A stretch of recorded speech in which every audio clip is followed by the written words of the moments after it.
In a world full of anomalous, supernatural, unexplainable items, you know there are going to be a whole lot of folks scrambling to get their grubby little hands on the stuff that'll benefit them. Whether it's for profit, prestige, or just a laugh, there are plenty of organizations who exist alongside the Foundation in the arena of mysterious entities.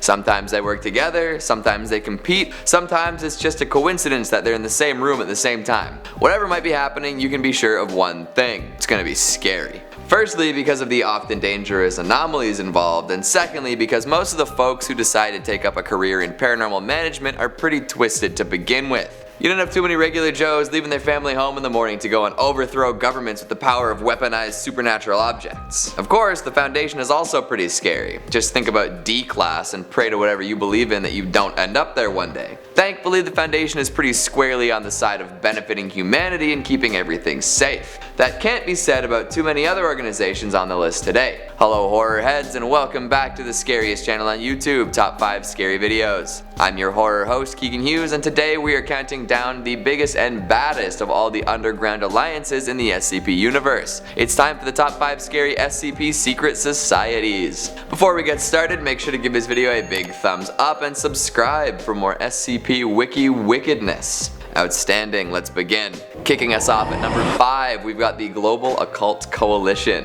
The GOC is like a sister organization to the Foundation, a scrappy, violent, often short-sighted sister. No relation. After World War II, there was plenty going on in the world, plenty of folks scrambling to hang on to little pieces of power and safety. This meant that all sorts of splintery pieces from the powers that be found each other and created a new alliance. Remnants from defecting occultists, psychics, priests, and scientists from all sides of the war came together to form a worldwide task force. Where the Foundation chooses to secure, contain, and protect, the Global Occult Coalition decides to destroy. To combat the spread of paranormal entities and protect the general public, the GOC will annihilate anything they deem to be dangerous. Nowadays, it functions similarly to an anomalous United Nations, an openly political organization that takes actions to affect the world at large. They see themselves as the police of the paranormal world and pride themselves on the destruction of supernatural entities. The GOC achieves this through their use of experimental high-tech weaponry often received from their benefactors. Over the years, they have destroyed many SCPs before the Foundation even had a chance to contain them. This puts the two organizations at odds, but even so, they often work together towards mutual goals. Teamwork doesn't mean that they get along though, as there have been many times that the two organizations have really butted heads. Plus, as an entirely efficient eraser of entities, the GOC holds the Foundation in contempt for their use of containment on SCPs. Too soft, too weak, they think. But what's worse, containing entities with a risk of breach, or outright destroying them, mitigating risk but permanently removing an element from our world. Coming in at number 4, are we cool yet? I ask myself this every day. The answer is always no. Now that I've got the requisite self-deprecation out of the way, we can talk about this collective anomalous artists, also known as anartists, but I can't see that catching on. Folks in AWCY often obtain and produce anomalous objects and entities, using them to create art installations. Usually these are placed for maximum public exposure, which puts a lot of people at risk. Plenty of the exhibitions have proven to be fatal to bystanders.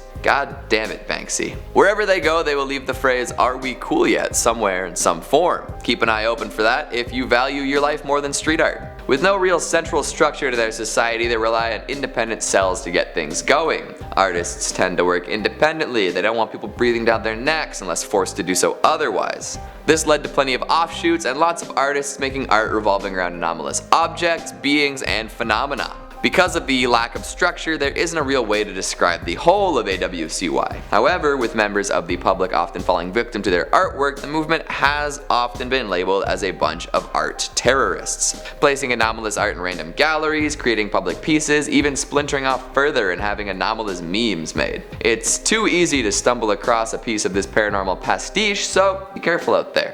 Coming in at number 3, we've got Dr. Wondertainment. This one is hard to classify, as so much of it seems to be shrouded in mystery. Is it an individual, or a collective? Or is it an individual in charge of a collective, like an SCP Willy Wonka, presiding over all sorts of hypothetical paranormal Oompa Loompas, perhaps? Regardless of what it is behind the scenes, it is known that the good doctor produces anomalous artifacts and entities that resemble children's toys. The nature of these things varies widely, but all of them were clearly intended to be used by children. Are they safe to be used by children? Usually absolutely not. Whether this comes from a place of misguided wonder or terrifying sadism is hard to say, although it is quite obvious that Dr. Wondertainment is indeed a capitalist construct. Collect, find, buy, these are all calls to action Wondertainment might put to use. For a collective supposedly obsessed with childhood wonder and imagination, they are very, very concerned with intellectual property and the like.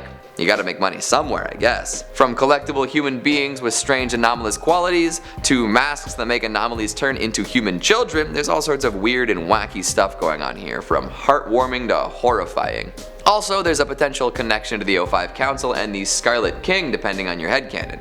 The fun and wonder side of this is real, but there is definitely some darkness creeping behind it. Add in a connection to the mythical factory and you've got a pretty creepy mystery indeed. Plus, the fact that these anomalies are all disguised as kids' toys is very dangerous. Nobody needs children accessing paranormal forces, okay? Coming in at number 2, Marshall Carter and Dark Limited. This is a club based in London who caters to the super rich. Through their membership, MCD has been able to develop extensive political and financial ties worldwide. This often causes many problems for the Foundation. At the behest of their wealthy members, Marshall Carter and Dark Limited will collect rare and obscure paranormal items and provide exclusive, expensive, and unparalleled experiences. This of course comes with all sorts of risks, including revealing anomalous entities to the public. Often these activities will result in conflict with the Foundation. Whether it's procuring an SCP before the Foundation can or actively lobbying for the breach of skips of interest, this calamitous country club causes all sorts of problems.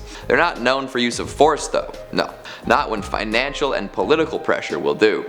And if that's not enough, they have been known to hire outside agents, ones that will be very difficult to connect to the main firm. Containment breaches caused by MCD Limited are relatively common, which is quite dangerous. Money and social pressure go a long way, especially when they're being applied by a shadowy procurer of extraterrestrial experiences. 2 containment sites were almost brought to public attention after the Foundation refused access to MCD members. Rich brats are hard to say no to because they'll always use insane amounts of money and power as leverage. Of course, being rich and powerful, it's very hard to acquire useful information about this group.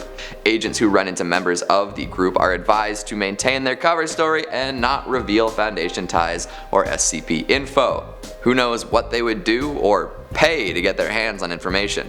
And finally, number 1, the Chaos Insurgency. The scariest enemies are the ones that come from within. The Chaos Insurgency is a splinter group of the Foundation created by a rogue cell that went AWOL, taking with them several dangerous SCP objects. Since their betrayal, they have become a major player on the world stage, using anomalies for benefit and to consolidate power. They don't only deal in anomalies either, they're also well known for weapons dealing and intelligence work. The Chaos Insurgency will make use of authoritarian regimes in poor and developing countries to further their goals. They like to use the populations of said nations like D-class subjects and manipulate the economy and world events to maintain poverty and war. This ensures that they can continue their experimentation, conscript forces easily, and make deals with opposing forces. Since severing ties with the Foundation, they've acquired many anomalous objects, most of which are unknown to anybody outside of the organization. However, some notable SCPs they took with them while defecting include the Staff of Hermes, which warps physical and chemical properties of matter, and the Bell of Entropy, which can cause various destructive effects based on where it's struck. These items lead people to think that most of the anomalous items they collect have high potential for direct utility, none of the difficult to contain or impractical ones the Foundation works so hard to contain. Right now, they've gone totally ghost. Their base of operations is unknown, as well as any current leaders. All the Foundation knows for sure is that the Chaos Insurgency is directly antagonistic to the Foundation, often using deadly force to prevent containment of anomalies. In fact, members of the Insurgency may very well have infiltrated the Foundation and are lying in wait right now. Watch the containment units. The Foundation is not alone, and definitely not the most dangerous secret group out there. They better keep some allies satisfied. It seems like they can use all the help they can get. What's your favorite secret society in the SCP universe, and why is it Gamers Against Weed? Make sure you let me know down in the comments. Speaking of comments, let's take a quick look at some of your more covert ones from the top 5 disgusting horror movies that will change you. Part 2. Stevie Baker says, going to fetch a bucket, ready to snuggle down and start watching these sick puppies. Thanks for the recommendations. Enjoy! Just remember to wash out your bucket afterwards. Andy of the Dead says, I would rather be disemboweled with a rusty fork than watch slaughtered vomit dolls ever again. Well, I'm sure one of our commenters would be happy to do that for you. Any volunteers? Filthy McNasty says, these movies are just awesome. Yep, that name checks out. Sulking01 says, hey, that's a damn fine comment you got there. And Elvin Ray says, wait, Suicide Squad didn't make the list? Suicide Squad transcends ratings. It transcends taste itself. If I were to include it in the runnings, it would top every list I ever made, so I choose to ignore it. That's all the time we have for today. Before I head off to eat barbed wire like spaghetti, make sure you give this video a big thumbs up and subscribe for more SCP Societies. Thanks for watching, and I'll see you next time.